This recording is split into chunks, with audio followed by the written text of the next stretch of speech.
तर निसर्गापुढे कोणाचेही चालत नाही असे म्हणणे खरे आहे, कारण की काल अशीच एक घटना पुण्यात घडली आहे। अचानकपणे पाऊस आला, तर 4च्या सुमारास अचानकपणे पाऊस आल्यानंतर तुम्ही बघू शकता भरपूर पाऊस झाला आणि त्यानंतर रस्त्यावरती पाणीच पाणी झालेलं दिसतंय तुम्हाला।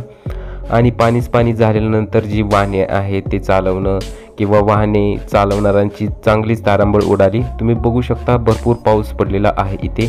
आणि अशीच एक घटना अजून एक पुण्यातच घडलेली आहे, ती म्हणजे रिक्षावर झाड पडून एकाचा मृत्यू झालेला तुम्हाला बघायला मिळेल। तर काही फोटोग्राफ्स आहेत, तुम्ही बघू शकता की रिक्षाच्या झाडावर अचानक झाड पडले आणि त्या रिक्षा चालकाचा मृत्यू झाला।